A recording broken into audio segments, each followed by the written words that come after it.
노총각 M이 혼약을 하였다. 우리들은 이 소식을 들을 때 뜻하지 않고 서로 얼굴을 마주 보았습니다. M은 32살이었습니다. 세태가 갑자기 변하면서 혹은 경제 문제 때문에 혹은 적당한 배우자가 발견되지 않기 때문에 혹은 단지 조언이라 하는 데에 대한 반항심 때문에 늦도록 총각으로 지내는 사람이 많아가기는 하지만 32살의 총각은 아무리 생각하여도 좀 너무 늦은 감이 없지 않았습니다. 그래서 그의 친구들은 아직껏 기회가 있을 때마다 그에게 책은 비슷이 결혼에 대한 주의를 하고 하였습니다. 그러나 M은 언제나 그런 의론을 받을 때마다 속으로는 매우 흥미를 가진 것이 분명한데 겉으로는 고소로서 친구들의 말을 거절하고 하였습니다. 그러던 M이 우리의 모르는 틈에 어느덧 혼약을 한 것이외다. M은 가난하였습니다. 매우 불안정한 어떤 회사의 월급쟁이였습니다. 이 뿔이 약한 그의 경제 상태가 그로 하여금 늙도록 총각으로 지내게 한 듯도 합니다. 그리고 이 때문에 친구들은 M의 총각 생활을 애석히 생각하여 장가들기를 권하는 것이었습니다. 그러나 나쁘는 M이 장가를 가지 않는데 다른 종류의 해석을 내리고 있었습니다. 의사라는 나의 직업이 발견한 M의 육체적인 결함. 이것 때문에 M은 30이 넘도록 총각으로 지낸다. 나는 이렇게 믿고 있었습니다. M은 학생 시대부터 대단한 방탕 생활을 하였습니다. 방탕이래야 금전상의 여유가 부족한 그는 가장 하류에 속하는 방탕을 하였습니다. 50전 혹은 1원만 생기면 즉시로 우동집이나 유각으로 달려가던 그였습니다. 체질상 성욕이 강한 그는 그 불붙는 성욕을 끄기 위하여 눈앞에 닥치는 기회는 한 번도 놓치지 않았습니다. 친구들을 만날지라도 음식을 한턱 하라기보다 유각을 한턱 하라는 그였습니다. 진로는 모르지만 양으로는 세계의 누구에게든지 그다지 지지 않을 테다. 관계한 여인의 수요에 대하여 이렇게 발언하기를 주저치 않으리만치 그는 선택이라는 도정을 밟지 않고 집어세웠습니다. 20서너 살에 벌써 200명은 넘으리라는 것을 발표하였습니다. 30살 때는 벌써 괴승, 신돈이를 멀리 눈 아래로 굽어보았을 것입니다. 그런지라 온갖 성병을 경험하지 못한 것이 없었습니다. 더구나 술이 억배어 그 위에 유달리 성욕이 강한 그는 성병에 걸린 동안도 결코 삼가지를 않았습니다. 1년 360여일 그에게서 성병이 떠나본 적은 없었습니다. 늘 노홍이 흐르고 한 달 건넌 금 고한염으로 걸음걸이도 거북스러운 꼴을 하여 가지고 나한테 주사를 맞으러 오고 하였습니다. 그러는 동안에도 50전 혹은 1원만 생기면 또한 성행위를 합니다.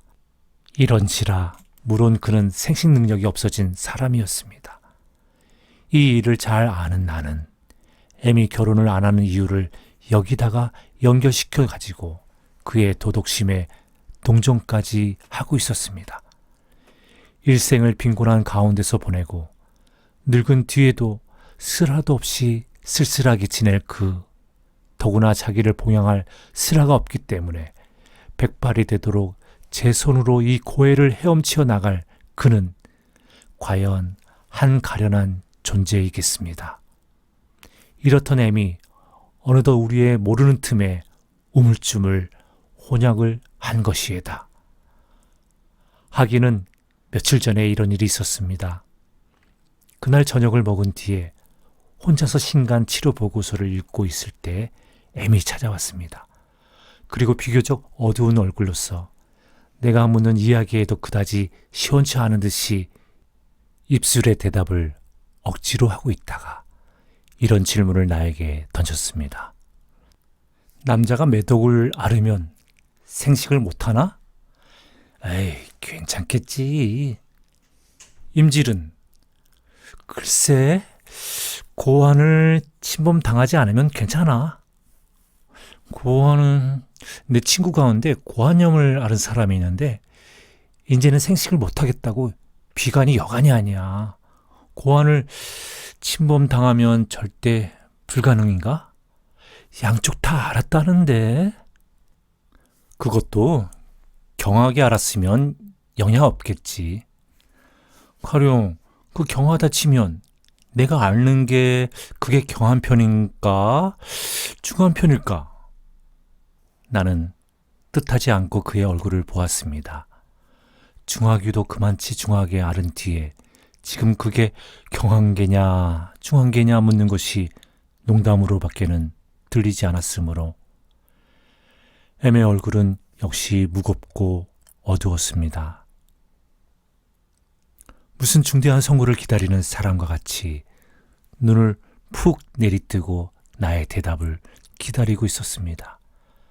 잠시 그의 얼굴을 바라본 뒤에 나는 어이가 없어서 아주 경한 편이지. 이렇게 대답하여 버렸습니다. 경한 편? 그럼 이리하여 작별을 하였는데 지금에 이르러 생각하면 그 저녁의 문답이 오늘날의 그의 혼약을 이루게 하지 않았는가 합니다. M이 혼약을 하였다는 기보를 가지고 온 것은 T라는 친구였습니다. 그때는 마침 친구가 너덧 사람 모여 있을 때였습니다. 골동국보 하나 없어졌다. 누가 이런 비평을 가하였습니다. 나는 T에게 이렇게 물었습니다. 그래, 연애로 혼약이 된 셈인가요? 연애가 다 뭐예요? 갈보 낙가이밖에는 여자라는 걸 모르는 녀석이 어디서 연애의 대상을 구하겠소? 그럼 지창금이라도 있답니까? 지창금이란 네 집 애 이름이요? 나는 여기서 이 혼약에 대하여 가장 불유쾌한 한 면을 보았습니다. 30이 넘도록 총각으로 지낸 그로서 연애를 하는 기묘한 정사 때문에 그 절을 굽혔다면 그것은 도리어 축하할 일이지 책할 일이 아니외다. 지창금을 바라고 혼약을 하였다 하여도 지금의 세상에 살아가는 우리로서 크게 욕할 수가 없는 일이외다. 그러나 연애도 아니요 금전 문제도 아닌 이 혼약에서는 가장 불유쾌한 한 가지의 결론밖에는 얻을 수가 없습니다. 그럼 나는 가장 불유쾌한 어조로 이렇게 말하였습니다. 유곽에 다닐 비용을 경제하기 위하여 마누라를 얻는 셈이로구려. 이 혹평에 대하여는 T는 마땅치 않다는 듯이 나를 보았습니다. 그렇게 호건할 것도 아니겠지요. M도 벌써 32살이든가 3살이든가 좌우간 그만하면 차차로 자식도 무릎에 앉혀보고 싶을 게고 그렇다고 마땅한 마누라를 선택할 길이나 방법은 없고. 자식? 고환영을 그만침이나 심히 앓은 녀석에게 자식? 자식은 불유쾌하기 때문에 경솔이도 직업적 비밀을 입 밖에 내인 나는 하던 말을 중도에 끊어버렸습니다. 그러나 이미 한 말까지는 도로 삼킬 수가 없었습니다. 네? 그게 무슨 말씀이요? M의 생식 능력에 대하여 사면에서 질문이 들어왔습니다. 이미 한 말에 대하여 책임을 지지 않을 수 없는 나는 그 말을 돌려 꾸미기에 한참 애를 썼습니다. 단언할 수는 없지만 혹은 M은 생식 능력이 없을지도 모른다. 그러나 진찰을 안 해본 바이니까 혹은 또한 생식 능력이 있을지도 모른다. M이 너무도 싱거운 혼약을 한 데 대하여 불유쾌하여 그런 호구는 하였지만 그 말은 취소한다. 이러한 뜻으로 꾸며되었습니다. 그리고 그 좌석에 있던 20살쯤 난 젊은이가 외려 일생을 자식 없이 지내면 편치 않아요? 이러한 의견을 내이는 데 대하여 젊은이로서는 도저히 이해할 수 없는 혈속의 애정이라는 문제와 그 문제를 너무도 무시하는 이즘의 풍조에 대한 논평으로 말머리를 돌려버리고 말았습니다. M은 몰래 결혼식까지 하였습니다. 그의 친구들로서 M의 결혼식의 날짜를 미리 안 사람은 한 사람도 없었습니다. 뿐만 아니라 지금 모두들 제각기 하는 소위 신식 혼례식을 하지 않고 제 집으로 구식으로 하였습니다. 모 여고부 출신인 신부는 구식 결혼식이 싫다고 하였지만 M이 억지로 한 것이라 합니다. 이리하여 유곽에서는 한 부지런한 손님을 잃어버렸습니다. 독점이라는 건 참 유쾌하거든. 결혼한 뒤에 M은 어떤 친구에게 이런 말을 하였다 합니다. 비록 연애로서 성립된 결혼은 아니지만 그다지 실패의 결혼은 아닌 듯 하였습니다. 50전 혹은 1원의 돈을 내어 던지고 순간적 성욕의 만족을 사던 이 노총각이 꿈에도 생각지 못할 독점을 하였음에 그의 긍지가 작지 않았을 것이외다. 연애 결혼은 아니었지만 결혼한 뒤에 연애가 생긴 듯 하였습니다. 언제든 음침한 기분이 떠돌던 그의 얼굴이 그럴싸해서 그런지 좀 밝아진 듯 하였습니다. 복받거라. 우리들, 더구나 나는 그들의 결혼을 심축하였습니다. 처음에는 한낱 M의 성행위의 기구로 M과 결합하게 된 커다란 희생물인 그의 젊은 아내를 위하여 이것이 행복된 결혼이 되기를 축수하였습니다. 동기는 여하튼 결과에 있어서 아름다운 열매를 맺어라. 너의 아내로서 한 개의 희생물이 되지 않게 하여라. 어머니로서의 즐거움을 맛볼 기회가 없는 너의 아내에게 그 대신 아내로서는 남에게 곱되는 즐거움을 맛보게 하여라. M의 일을 생각할 때마다 진심으로 이렇게 축수하였습니다. 신혼의 며칠이 지난 뒤부터는 M이 자기의 젊은 아내를 학대한다는 소문이 조금씩 들렸습니다. 완력을 사용한단 말까지 조금씩 들렸습니다. 그러나 나는 이 문제는 그다지 크게 생각하지 않았습니다. 이런 소문이 귀에 들어올 때마다 나는 아라비안 나이트의 마신의 이야기를 머릿속에서 되풀이하여 보고 하였습니다. 어떤 어부가 그물질을 하고 있었습니다. 그런데 한번 그물을 끌어 올리니까 거기는 고기는 없고 그 대신 병이 하나 걸려 있었습니다. 병은 마개가 닫혀 있고 그 위에 납으로 굳게 봉함까지 되어 있었습니다. 어부는 잠시 주저한 뒤에 그 병의 봉함을 뜯고 마개를 뽑아 보았습니다. 즉 병에서는 한 줄기 검은 연기가 하늘로 올라갔습니다. 그리고 하늘로 올라간 그 연기는 차차 뭉쳐서 거기는 커다란 마신이 나타났습니다. 나를 이 병 속에 감금한 것은 선지자 솔로몬이다.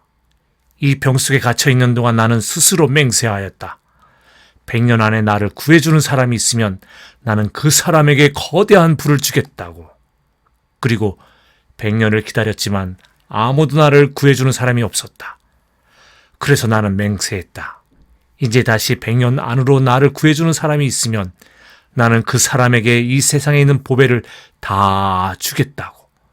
그리고 헛되이 100년을 더 기다린 뒤에 100년을 더 연기해서 그 100년 안에 나를 구해주는 사람이 있으면 그 사람에게 이 세상에서 가장 큰 권세와 영화를 주겠다고.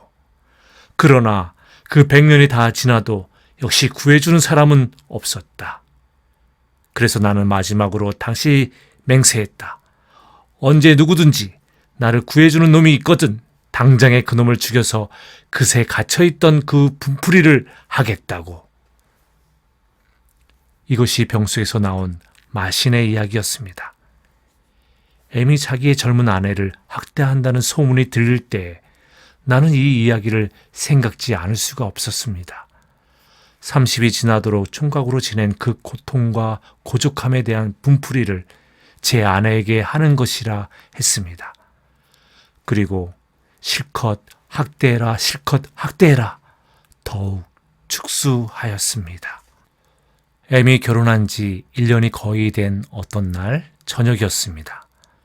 그와 나는 어떤 곳에서 저녁을 같이 하고 있었습니다. 그의 얼굴은 유난히 어둡고 무거웠습니다. 그는 음식에는 거의 손을 대지 않고 술만 들이켜고 있었습니다. 본시 말이 많지 않은 그가 이날은 더욱 입이 무거웠습니다. 몹시 취하여 더 술을 먹지 못하리만치 되어서 그는 처음으로 자발적으로 입을 열었습니다. 충혈이 된 그의 눈은 무시무시하게 번뜩였습니다. 여보게, 속이지 말고 진정으로 내게 말해주게. 내게 생식 능력이 있겠나? 글쎄, 검사를 해봐야지. 나는 이만치하여 넘기려 하였습니다. 그럼 한번 진찰해 봐주게. 왜 갑자기? 그는 곧 대답하려 하였습니다. 그러나 나오려던 말을 삼켰습니다. 그리고 다시 술을 한 잔 먹은 뒤에 눈을 푹 내려뜨며 말했습니다. 아니, 다른 게 아니라 내게 만약 생식 능력이 없다면 저 사람이 불쌍하지 않나. 그래서 없는 게 판명되면 아직 젊었을 때 헤어져서 저 사람이라도 제 운명을 다시 개척할 때를 줘야 하지 않겠나? 그래서 말일세. 진찰해 보아야지. 그럼 언제 한번 해보세. 그 며칠 뒤에 나는 M의 아내가 임신했다는 소문을 듣고 깜짝 놀랐습니다. 검사해 볼 필요도 없습니다. M은 그 능력이 없을 것입니다. 그런데 M의 아내는 임신했습니다. 그리고 며칠 전에 M이 검사하겠다던 마음을 짐작했습니다. 그것은 결코 그날의 제 말맞다나 아내의 장래를 위하여 하려는 것이 아니고 아내에게 대한 의혹 때문에 하여 보려는 것일 것이다. 자기도 온전히 모르는 바는 아니로되 10중 8구는 자기는 생식불능자일 텐데 자기의 아내는 임신을 한 것이외다. 생각하면 재미있는 연극위에다. 생식 능력이 없는 M은 그런 기색도 배지 않고 결혼을 하였습니다. 그리하여 M에게로 시집을 온 새 아내는 임신을 하였습니다. 제 남편이 생식불능자인 줄을 모르는 아내는 버젓이 자기의 가진 죄의 씨를 M에게 자랑하고 있을 것이다. 일찍이 자기가 생식불능자인지도 모르겠다는 점을 밝혀주지 않은 M은 지금 이 의혹의 구렁텅이에서도 제 아내를 책할 권리가 없을 것이다. 그가 검사를 하겠다 하나 검사를 하여서 자기가 불구자인 것이 판명된 뒤에는 어떤 수단을 취하는지 짐작도 할 수가 없습니다. 아내의 음행을 책하자면 자기의 사기적 행위를 폭로시키지 않을 수가 없을 것이외다. 그것을 감추자면 제 번민만 더욱 크게 할 것이외다. 어떤 날 그는 검사를 하자고 왔습니다. 그때 마침 환자가 몇 사람 밀려있던 관계상 나는 그를 내 사실에 가서 좀 기다리라 하고 환자 처리를 다 하고 내려갔습니다. 그랬더니 그는 나를 기다리지 않고 돌아가 버렸습니다. 이튿날 그는 다시 왔습니다. 그러나 그는 또 돌아가 버렸습니다. 나도 사실 어찌하여야 할지 똑똑히 마음을 작정치 못했던 것이다. 검사한 뒤에 당연히 사멸에 있을 생식 능력을 살아있다고 하자니 그것은 나의 과학적 양심이 허락지 않는 바이다. 그러나 또한 사멸하였다고 하자니 이것은 한 사람의 일생을 망쳐버리는 무서운 선고에 다름없습니다. M이라 하는 정당한 남편을 두고도 불의의 쾌락을 취하는 M의 아내는 분명히 책받을 여인이겠지요. 그러나 또한 다른 편으로 이 사건을 관찰할 때 내가 눈을 꾹 감고 그릇된 거만을 내린다면 그로 인하여 절대로 불가능하던 M이 스라의 사랑스러운 자식을 두고 거기서 노후의 위안도 얻을 수 있을 것이요. 만사가 원만히 해결될 것이에다. 내가 자유로 선택할 수 있는 두 가지의 갈래길에 서서 나는 어느 편길을 취해야 할지 판단을 주저하고 있었습니다. 이 문제가 4, 5일 뒤에 저절로 해결이 되었습니다. 그날도 역시 침울한 얼굴로 찾아온 M에게 나는 의리상 오늘 검사해볼까? 하니까 그는 간단히 대답하였습니다. 벌써 했네. 응? 어디서? 피병원에서. 그래, 결과는? 살았다대. 나는 뜻하지 않고 그의 얼굴을 보았습니다. 그것은 의외의 대답을 들은 때문이라기보다 오히려 살았다대 하는 그의 음성이 너무 침통하기 때문에. 이렇게 대답하는 동안 나는 내가 하마터면 질 뻔한 괴로운 임무에서 벗어난 안심을 느끼는 동시에 피병원에서의 검 안에 의외의 눈을 크게 뜨지 않을 수가 없었습니다. 내 눈을 만난 M의 눈은 낭패한 듯이 이리저리 돌아다녔습니다. 그리고 나는 그 눈으로 그가 방금 한 말이 거짓말이었음을 알았습니다. 그럼 그는 왜 거짓말을 하였나? 자기 아내의 명예를 보호하기 위하여? 세상과 및 제 마음을 속여가면서라도 자식을 스라에 두어 보기 위하여? 나는 그의 마음을 알 수가 없었습니다. 그가 입을 열었습니다. 무겁고 침울한 음성이었습니다. 여보게, 자네 이런 기분 알겠나? 어떤? 그는 잠시 쉬어서 말을 시작했습니다. 월급쟁이가 월급을 받았네. 받은 즉시로 나와서 먹고 쓰고 사고 실컷 마음대로 돈을 썼네. 막상 집으로 돌아가는 길일세. 지갑 속에 돈이 몇 푼 안 남아있을 것은 분명해. 그렇지만 지갑을 못 열어봐. 열어보기 전에는 혹은 아직 꽤 많이 남아있겠거니 하는 요행심도 붙일 수 있겠지만 급기야 열어보면 몇 푼 안 남은 게 사실로 나타나지 않겠나? 그게 무서워서 아직 있거니 스스로 속이내그려. 쌀도 사야지, 나무도 사야지. 열어보면 그걸 살 돈이 없는 게 사실로 나타날 테란 말이지. 그래서 할 수 있는 대로 지갑에서 손을 멀리하고 제 집으로 돌아오네. 그 기분 알겠나? 나는 머리를 끄덕이었습니다. 알겠네. 그는 다시 입을 봉하였습니다. 그러나 그때의 나는 알았습니다. M은 검사도 하여 보지 않은 것이외다. 그는 무서워합니다. 그는 검사를 피합니다. 자기의 아내가 임신을 하였습니다. 그것은 상식으로 판단하여 물론 남편의 아이일 것이에다. 거기에 대하여 의심을 품은 자는 하나도 없을 것이에다. 의심을 품을 필요도 없는 것이에다. 왜? 여인이 남편을 맞으면 원칙상 임신을 하는 것이 당연한 일이니까. 이 의심할 필요가 없는 일을 의심하다가 향기롭지 못한 결과가 나타나면 이것은 자작지얼로서 원망을 할 곳이 없을 것이외다. 벌의 둥지를 건드리는 것은 어리석은 짓이외다. 10중 8구는 향기롭지 못한 결과가 나타날 검사를 M은 회피한 것이에다. 절망을 스스로 사지 않으려 그리고 번민 가운데서도 끝끝내 인류의 희망을 붙여 M은 온전히 검사라는 위험한 벌의 둥지를 건드리지 않기로 한 것이외다.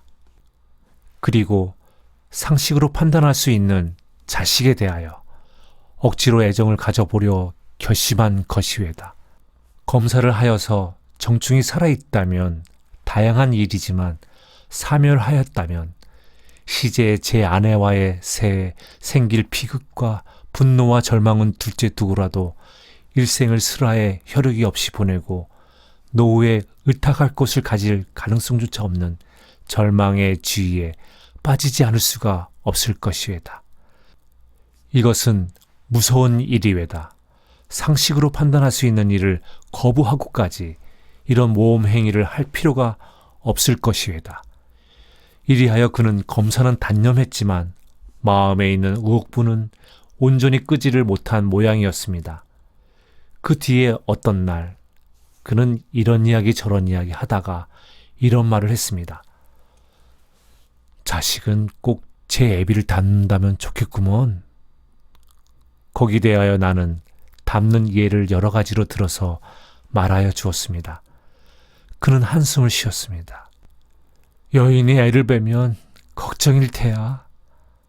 아버지나 친할아버지를 닮는다면 문제가 없겠지만 외편을 닮거나 그렇지 않으면 아무도 닮지 않으면 걱정이 아니겠나? 그저 애비를 닮아야 제일이야. 나는 대답하였습니다. 글쎄 말이지, 내 전문은 아니니까 이름은 기억 못하지만 독일 소설에 이런 게 있지 않나. 아버지라나 하는 희고 말일세. 자식을 낳았는데 제 자식인지 아닌지 몰라서 번민하는 그런 이야기가 있지. 그것도 아버지만 닮으면 문제가 없겠지. 아휴, 다 귀찮어. 애의 아내가 아들을 낳았습니다. 그 아이가 반년쯤 자랐습니다. 어떤 날 애는 그 아이를 몸소 안고 병을 뵈러 나한테 왔습니다. 기관지가 조금 상하였습니다. 약을 받아가지고도 그냥 좀 앉아있던 애는 묻지도 않는 말을 이런 말을 했습니다. 이놈이 꼭 제 증조부님을 닮았다거든. 그래?